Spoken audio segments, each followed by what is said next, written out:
Okay, this is ProffieOS 3. This is alpha testing, so I've got a bunch to show. So this is the second test of the default color change, which uses the color wheel approach. So yesterday when testing, when you went back in after making the first color change, it would reset to the default color for that preset. So now if Frederick made a change, it'll actually remember the color that you chose last for that blade. So here we go. So this is just a radio audio flicker with a few effects on it. So so before making any changes, I also changed the blast. So yesterday the blast was white, so I wasn't seeing it.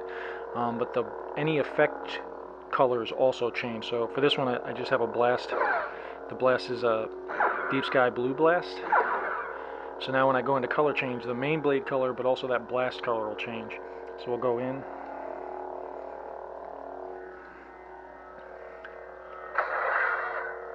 So now, and it's a lot of colors. I said 12 yesterday, and I thought it was more. It's very, so depending on how slowly you turn your hilt, you get through basically all the color capabilities of your pixels. So we'll get to a color we like and choose them. And now this is kind of an aqua, and it's got a red blast. So I think you can see that. Might be easier down here. So it's got a red blast with it. And then when I go back into the color change, it stays at that aqua, and then it'll just let me continue to change the color just by slowly rotating. So you can really fine-tune with this control specific color if you're unsure, so you can kind of see all the capabilities. So if you're unsure about colors, or if you don't want to build color change effects, I think this is a very nice control, very easy to use. Let's get back to there. So that looks good. And then since that was a simple blade, I decided to throw a much bigger style at it. So this is my unstable. This is for the main OS version. It's got all the bells and whistles on it with the localized lockup and everything. So this is a really big piece of code, and it works fine as well. So default red. It's got the localized lockup in there. And then when we go into the color change, exact same capabilities, and it doesn't affect the style at all. So you can slowly rotate to a color you like, lock it in. So it works fine, even with some pretty big styles I've thrown at it. So for that, the default color wheel, color change style, which basically that implements automatically with OS 3 if you don't have color change set up in the style as an effect. So that's what these two were. And then I've been doing a lot of testing with the transitions. And for those of you who like to build styles, the transitions I think are going to be so much fun for everybody. So I spent a lot of time playing with them. I actually had a lot of this in mind myself, not taking any credit. Frederick took this like to the nth level with what he added here. But originally I had done the color change fade and the fork because I was trying to get some transitions in place, but I just don't have the knowledge. So he not only came up with a fade, he came up with so many other ones. And basically, because you can now add these transitions in so many places, it's almost like exponential growth for the possibilities of your styles. So I'm really looking forward to them. Been messing around with them. So just for testing purposes, I did a lot of simple stuff just to make sure they work as expected. So I'll just run through these just to show how they work, what they're supposed to do. But these are very simple. So this first one, this uses color change as an effect, and this one has the instant, so it's the TR instant. So what that is as a transition in color change, it's just an instant change. Now I changed the button setup. I added for the prop file. The twisting on the axis, for me personally, works excellent if you just use the default color wheel. If I build styles that I want a color change, I have a lot of different uses for that effect, and I found it not quite as intuitive. So I actually changed this prop file so I could have a different button control for when I do an actual style with color change effect. So you'll see my buttons look different. I just modified it mostly for testing, but also just my personal use. So to me, and I mentioned this to Frederick already, I feel like the two methods need two different controls. So the version where you don't have color change in their style, using that color wheel and that axis control makes a lot of sense, and it's really intuitive. If you take the time to build a style with color change and you use it for, whatever purpose, I felt like that control wasn't quite right. So I like being able to just push a button and have the change happen. I didn't want to have to do the twists. So this button configuration will be a little different. Oops. So that's the color change instant. So you'll just see, gotta get used to this button. So only when I click once, one click equals one change. So that's basically what's happening here. So that's the instant transition.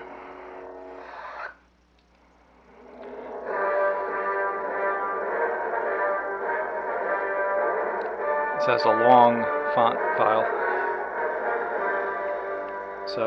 So now this is transition. This is the Boing, and I set this for 2000 as the time, and I think 5. And what that is it's gonna basically, it just goes in and out of the colors between. So the starting color and the other one. So I'll show that. So see, it kind of bounced, which is where the name probably comes from. And then it settles into the next color.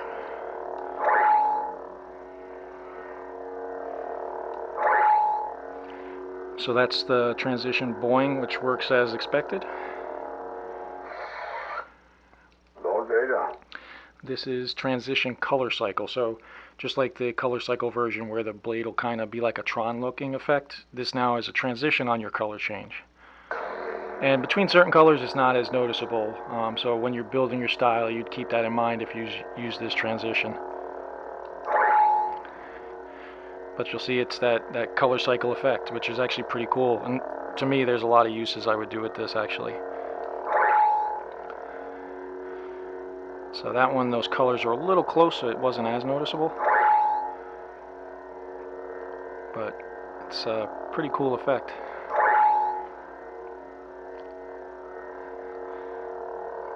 Alright. And then this is delay. So this one, this doesn't have a font in it. So delay, it just has a timer. Oop, that font's been messed up for me. That's just my font. That wasn't anything else. So this one, I think it's 2000 milliseconds. So I'll do the change, but it won't actually change. Oops. So that was that delay. So you set the delay. So it's instant change. So there's no real effect on it, but it doesn't happen immediately on the button press essentially. So it's pretty straightforward. So that's delay.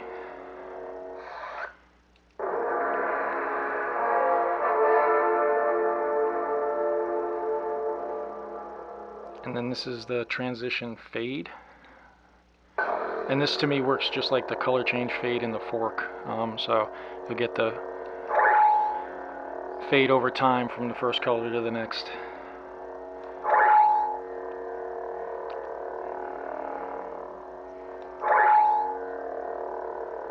So that works as expected. And then this is smooth fade. So this one, I guess to me, I didn't see a lot of difference in testing. But it could just be something my eye's not picking up. So this is the transition smooth fade. So I guess maybe it's a little more spaced out than the fade, but that's actually a cool one as well. I like that. Obviously I had that in the fork, so that's a good use one.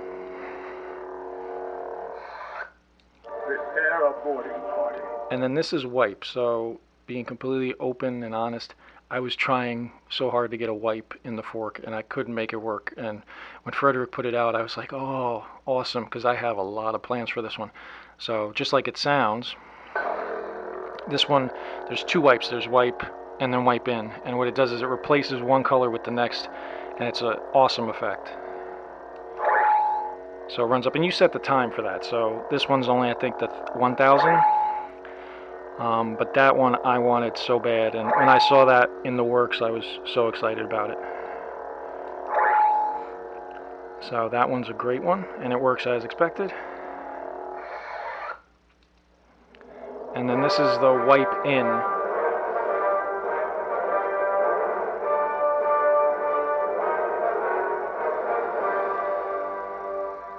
So this is wipe in. So same thing, it just goes from the tip of the blade down. So that one's pretty cool too. And it works as expected.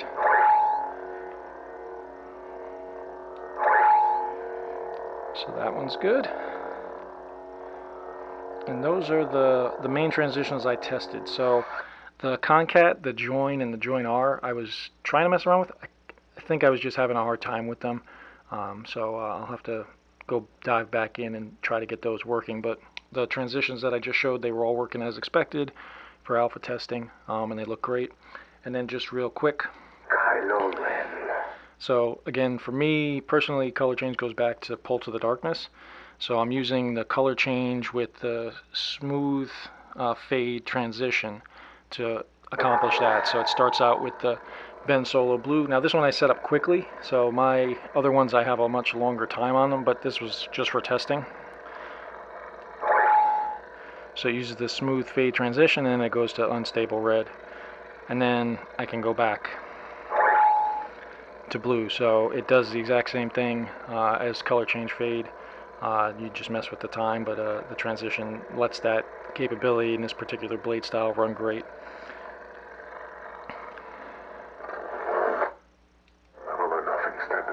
And then the last thing I was testing was the actual transition effect. So it's a new effect that lets you take the transitions from color change and apply them to other things like lockup, I think. So what I did is I set, there's two of them. I set a transition effect on ignition and a transition effect on end lockup. And that's meant to be what we have on the color change fork on spark, which is in the main OS, but then also the end spark. So this is the use for it would be very similar, but instead of having different sparks, you would just do it with that transition effect, and then you choose your transitions. So this one, this doesn't run on spark, but it'll be the same effect as on spark. Using the transition effect, I added this in. So that's timed out, and it's using a smooth fade on the actual effect. And then when I do a lockup, and I do end lockup, that in the color change fork, that runs the end spark. But what I did was I did transition effect, and I set it for end lockup, and it does the exact same thing. So the main OS does it differently, but it enables the same thing. Plus, because you can choose different transitions, you can actually do other things. So I mimicked what we do in the fork with this, and it works great. So transition effect I also tested, and it's working as expected. So I'll write everything out for Frederick just to know what I actually did test and what I found. You know, he took everything he's put in here is great. You know, once you guys get a hand on it and get to play with it, there's just so much. And these transitions really, I mean, if you haven't looked at them or hadn't considered them, they're going to make so many new blade styles capable. You know, it's almost, it literally is like a factor of 10 now on what you're able to do, just because of those transitions that he's built. So major kudos to him. You know, of course he's the originator, but he just took this and really just created so much more out of it. So really exciting times. Looking forward to the final product. So thanks everyone.